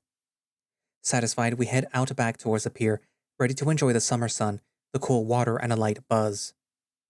The girls lay out a few towels, Miriam opting to sunbathe for a bit on the wooden dock to warm up first. Trisha and Janice sit at the end of the pier, dipping their feet in as they chat amongst themselves with occasional interjection by Miriam. Duke jumps over the pair, splashing them with cold lake water as it hits the lake surface right in front of them. I ignore the few expletives, deciding to see what Ernesto and Dale are talking about in hushed tones. Is it true that they say about otters and water? Oh yeah, totally. Now I really gotta see it. Dale, you can't be telling non-aquatics about our secrets. Yes, of course we like to bang under the water. Oh, it wasn't a big one. Just that you and I can float without any effort. Oh. Everyone can float without effort. But we can really float, let alone swim without effort, and how it's much easier for us to dive in and swim in general. I heard that it was like watching a feral snake slither on land.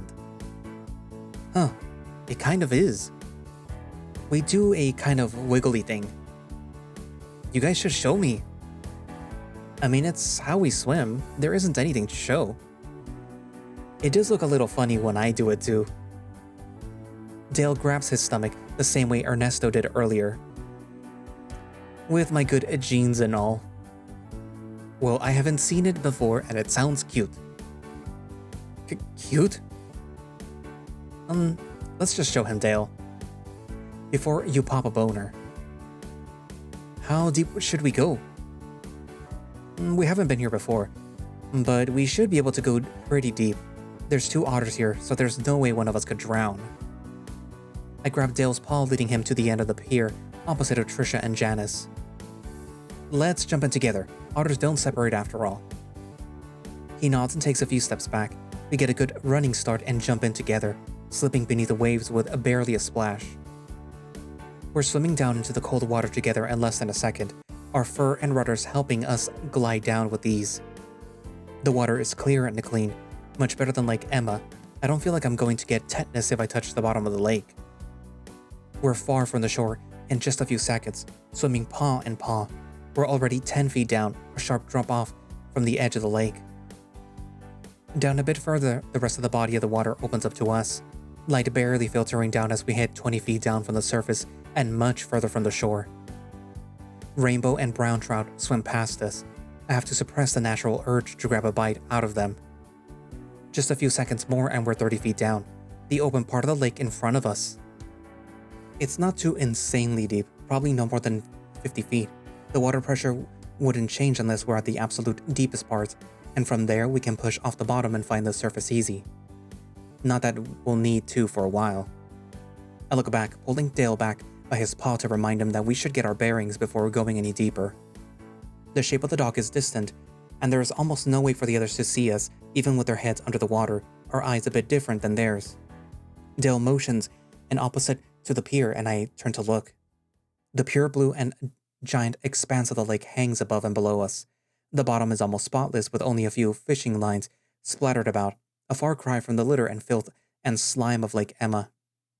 I've never seen a body of water so well maintained, except maybe the creek near the compound, but nothing as big as this lake.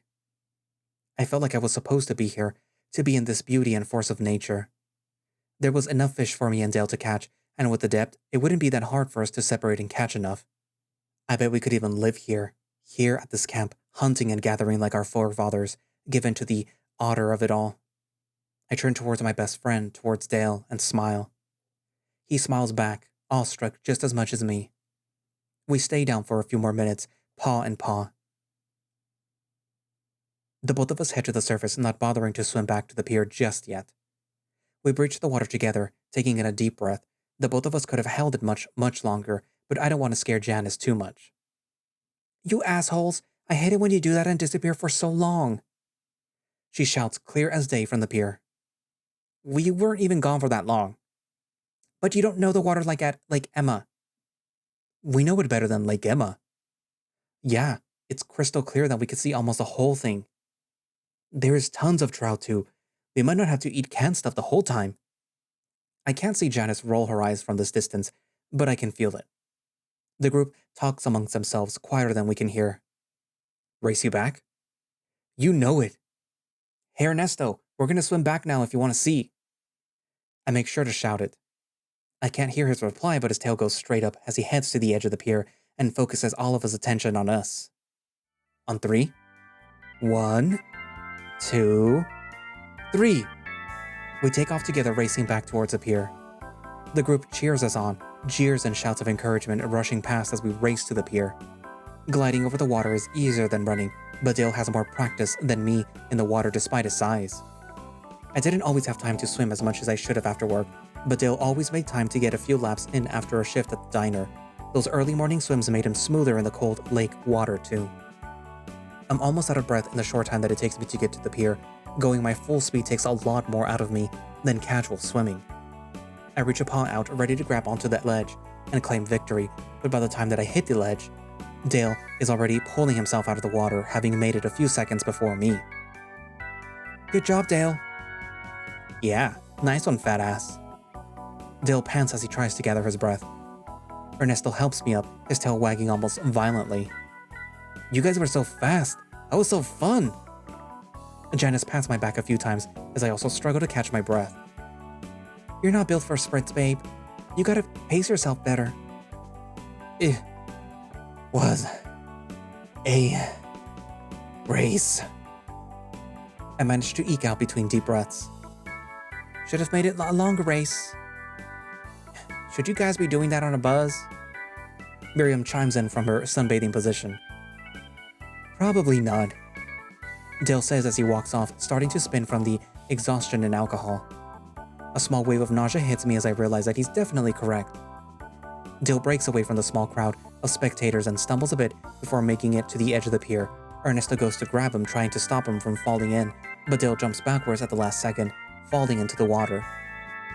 Oh my god! Ernesto goes to jump into the water after Dale. He's fine. What? How do you know? He didn't make a splash when he dived in. It was on purpose. That? I can't hear the rest as I dive off into the pier, back into the water. I spin as soon as I enter and let myself float up. Dale passes me as he swims back up, arms gliding through the water, like there was nothing there. We surface at the same time, the two of us laid on our backs, tail to head, on the surface. Relaxing otter time. Relaxing otter time. What the fuck is relaxing otter time? They're tired because they're both out of shape. They'll be floating and relaxing on the waves. Is that safe? As safe as me on this dock. Ernesto gives up, opting to dive into the water, Duke joining him a few seconds later. The wolf surfaces as me and Duke float together. Oh damn, you can't touch the bottom here already. Yeah, we're near the boat pier. It might be a bit better near a shoreline. I don't mind. I'm a good swimmer. But it just is a little scary. Don't worry, the lifeguard is on duty. I point a thumb towards my chest. I'll keep you safe, wolf. His tail wags underneath the water. You ladies should come in the water. It's great. I'll be there in a bit. I don't want to mess up my wool with the dirty water. I don't want to have to redo my makeup later. It's cleaner than Echo, much better for the fur. Why are you wearing makeup anyways, Jan? Because I'd rather die than go out in public without it. But fine. Janice pushes Trisha into the water from off the side of the pier, the sheep going under with a loud splash. Janice joins her a second later, jumping in as soon as Trisha surfaces. My wool! Ruined, like my makeup. The two splash each other as Duke and Ernesto watch, laughing at the pair. I close my eyes, the warmth and light from the sun tanning my vision a soft orange through the eyelids. To summer. I say it under my breath. I enjoy the rest of summer day to its fullest with my friends. We enjoy the water together for a few hours. Miriam joins us in the water eventually but has to sunbathe to warm back up after a bit. The booze starts to wear off, and I wish for nothing more than maybe a couple more to really unwind, but it's a fair enough trade-off not having to worry about life for just a few hours. Janice and Trisha use Dale as a floaty, Ernesto opting to use me once or twice, too. The sun eventually starts to crest behind the mountain on top, and the temperature starts to drop. The others exit the water, shaking down their fur as I swim up to the edge of the dock. I'm gonna do one more dive. Anyone wanna go with me? Go with you? Yeah, if you want to see part of the bottom of the lake. Maybe not the whole thing, but right here beneath the dock won't be too bad. I motion down towards the pier with my head. I'm done for the day. Too lazy to get back up. Dale flops down comically on the wooden planks. Anyone else want to go? I want to go. It's been so long. Trisha sits at the edge of the pier and slides in gracefully. I take one of her paws into mine and she takes a breath before I take us down together. Her kicks are practiced and precise, helping me along as we sink together. It takes just a few seconds to reach the bottom with my swim strength, her white fur contrasting with the dancing shadows of the water's surface. She reaches a paw out to run through the sand. Just as she returns her paw, the light above goes out, the sun having just fallen behind the mountain. I can faintly see her outline through the darkness, her fur reflecting what little amount of ambient light is there. She tugs on my arm, indicating that she wants up, and I push up from the bottom, taking us together towards the surface. We've reached at the same time, Trisha taking a long breath of air and shaking the water from her wool. Oh my god, that was so scary. I couldn't tell up from down. I tow her to the edge of the dock. Ernesto reaches down to help her out of the water. I gotcha, Hendrix. Easy to find it when I can push off the bottom. I pull myself up to the ledge too, the water falling effortlessly off my fur. Dale and I are mostly dry by the time that we walk to the edge of the dock, the others shaking out incessantly. Ernesto warns the rest of us to stay away as he shakes off giant globs of water near the end of the pier. He jogs back to catch up with the rest of us as we head towards the showers to rinse off the lake water. Do you think that Henry is back? He probably would have come looking for us if he was. He could also be helping the nurse set up if he was back. He would have to come looking for me then. What should we do if we're alone again? We could finish off the booze and weed. Probably shouldn't tempt ourselves with the counselors or campers around, especially if one of the little shits finds our stash.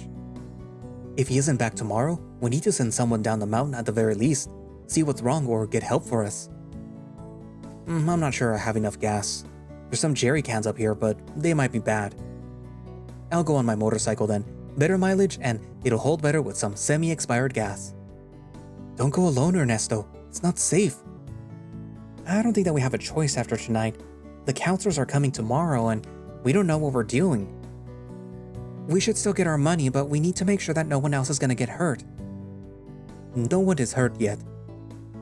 And I'm gonna keep it that way. Duke? I just need to get this shit off my fur. The weasel shakes his arms as water falls off of it. Let's get the bonfire going again and get high and drink with some barbecue. We can figure out the rest tomorrow if he's still not back by after breakfast. Sounds like a good plan to me. I'm not so sure that we should again. Let's at least go check the parking lot. Ugh, Chip, you're such a stick in the mud sometimes. Janice, this is serious. She rolls her eyes on me. It's probably a good first step.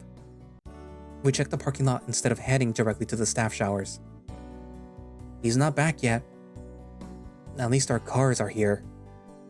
We make it back to the showers, Ernesto and Duke not fighting about it this time.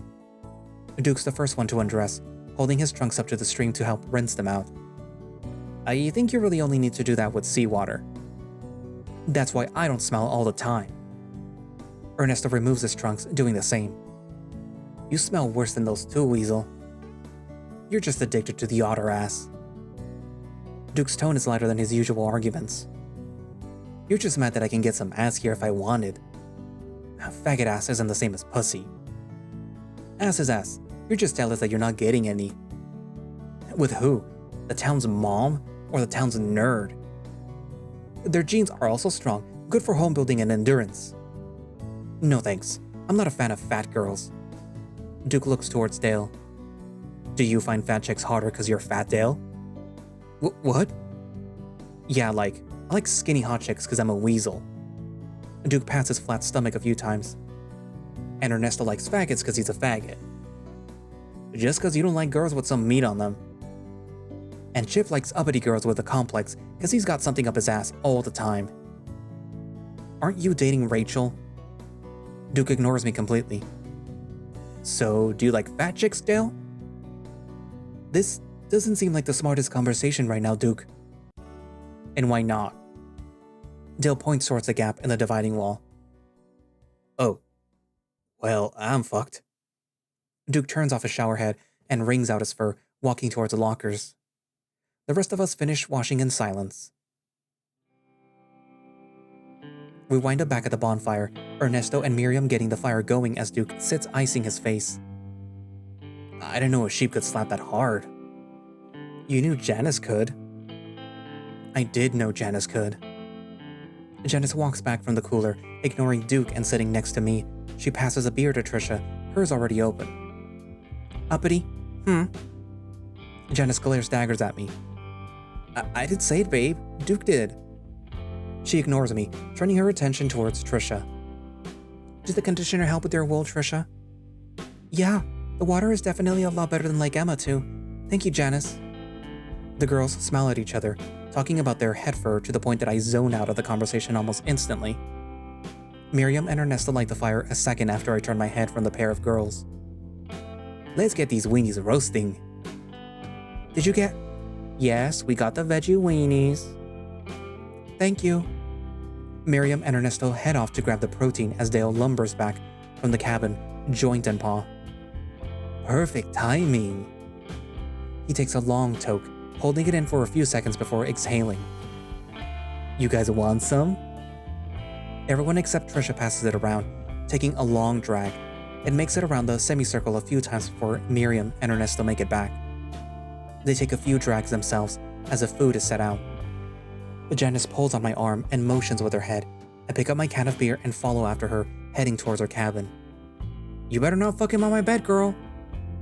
A few whistles and cheers sound from the fire pit. We weren't doing that. I have no idea why Janice is pulling me to the side like this. She ignores them, taking me behind the cabin so that we're out of earshot and out of sight of the rest of the group. I place a paw on the side of her face, her eyes glassy. She sighs, looking away without saying anything. What's wrong, babe? I feel like I'm losing you, Bronson. What? I'm right here, Janice. I get down on my knees, hugging her around her torso, tears in my eyes, stinging my vision. I don't understand.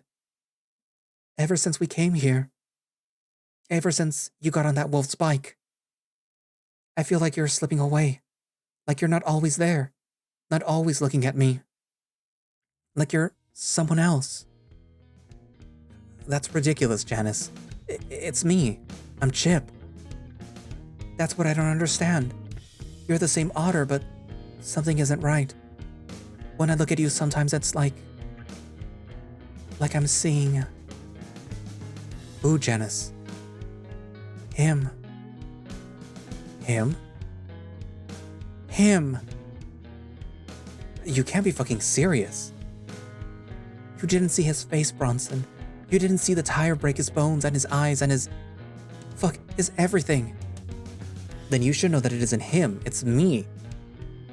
That look of terror, the look of grief, it's written all over your face, all the time just below the surface. Now why do you think that is?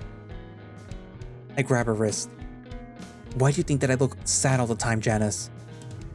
You're hurting me. I don't let go. I can't sleep. I feel like shit and nothing makes sense. My emotions. How you're reacting. None of it. Let go, Bronson. You said that it was the fucking meth, but this isn't true, is it? You don't hear things on meth. You don't see things. Let go of me. Why were you leaving to come here, Janice? Don't say that it was because of him. You knew about this for way longer. Janice slaps me and I stop yelling. I throw her arm down and away from me. Don't ever fucking touch me again like that, Bronson. You fucking hear me? I stand up as she continues. Who the fuck do you think you are? You're not my daddy. You're not even my fucking husband, and I'm certainly not no little house on the prairie ass girl for you to smack around. Janice, my tears start to blur my vision. I didn't fucking hit you. That's not the point. Answer my fucking question. Fucking listen to me then. Answer the fucking question. You were going to ditch my ass before we killed the guy. Before you killed him. Before you dropped the van on his fucking head. How did you want me to save him? Look how fucking tiny I am. What else were we supposed to do? Not be driving fucked up on meth. Then you should have asked me not to fuck you stupid in the back of my van in the fucking desert while we were off our shits. Or is it that all you want from me? It's always my money that pays for it, and you only want to be on it. That's not fucking true. Then why isn't this working as soon as we're off of it? Why aren't you working when you're off of it? I didn't mean that. Fuck you, Bronson. She starts to walk away. Tell me, Janice. Tell me why you were going to leave me. Alone. In Echo.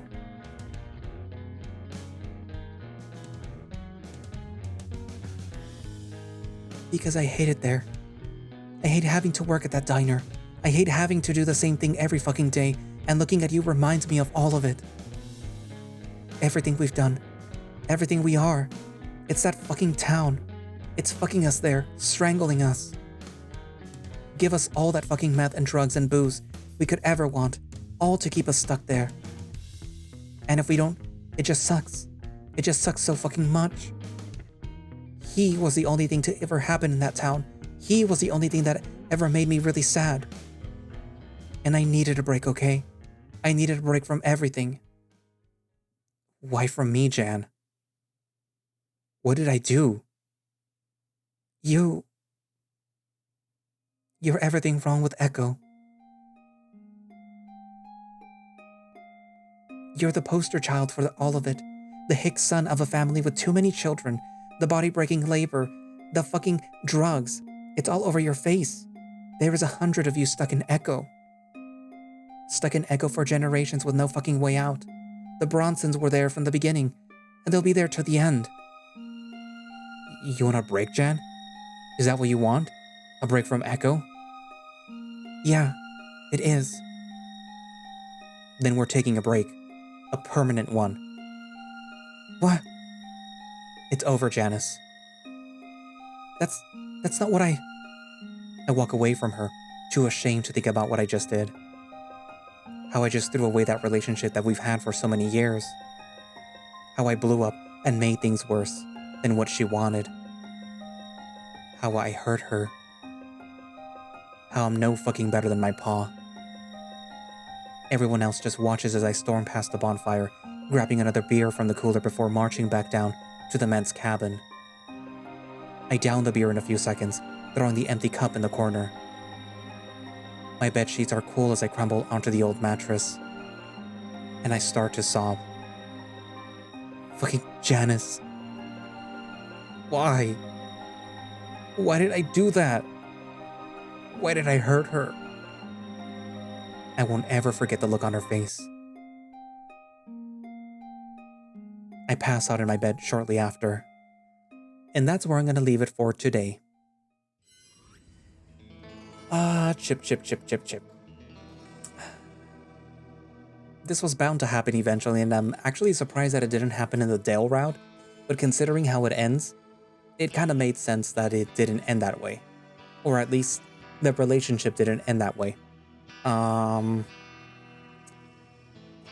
Yeah. It was a hell of a lot longer than I thought it was going to be by adding the extra portions where you decide to ride with Ernesto and then you decide to stick together and then basically see the Trisha and Duke part. But like, I think it's worth it. It just means that I don't have to do it later. But yeah. Anywho, Trisha is a very interesting character because out of all the Echo cast, this current Echo cast, she and Ernesto are the two sort of outliners, with Ernesto being an even more outlier because he isn't from Echo. But Trisha herself is from the family that these people do not really like to associate with because they're the rich people.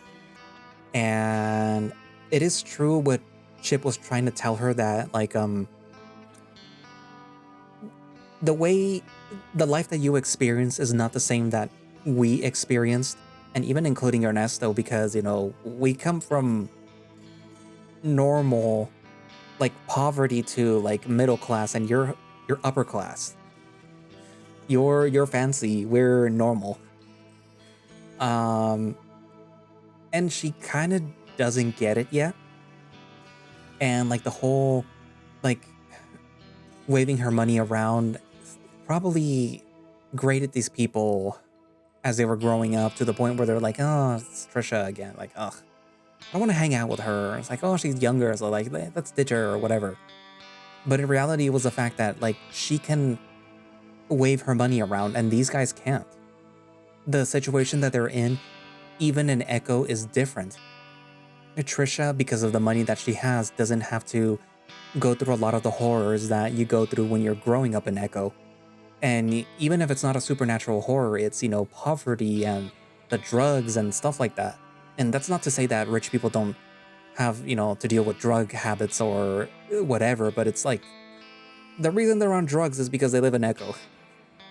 So yeah. Anywho, and even the slightly more well-off family, which would be Dale's family, still has stuff to go through, Trisha at least has the benefit of being able to leave Echo and experience the world, compared to these guys who probably can only go as far as like Peyton or Pueblo. But yeah. Anywho, so yeah, we're gonna begin the full Trisha route. Well, technically we're gonna do the whole second day. I can't believe I already forgot. No. Yeah, it's the second day.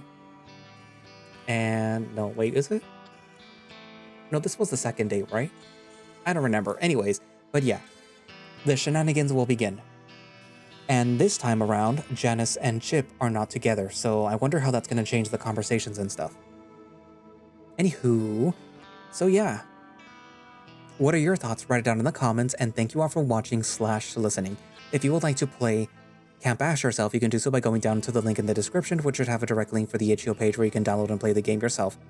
They do not have any form of support, at least for the visual novel, but if the writer were ever to decide, you know what, hey, maybe somebody wants to, support me, not specifically because I'm writing Echo fan stories, but just to support me, then maybe that link will be down in the description. If you would like to become a channel member and help support the channel, you can do so and, become a channel member. Links down in the description or below the video, usually. There should be a little button that says become a channel member. And it gets you earlier access to these videos as they're being scheduled. And, it does help support me, and it does tell me that, like, hey, you're doing a good job. Here, money, monthly basis, the whole shtick. And if you can't do that, then there is Throne, It doesn't get you earlier access, but, like, it is appreciated. It's, like, hey, I have some pocket change. Here, catch. But yeah, I also have a Throne in case you're feeling extremely generous, or in case there's, like, some rich, suspiciously wealthy furry in the video, watching my videos, I have a Throne. But yeah.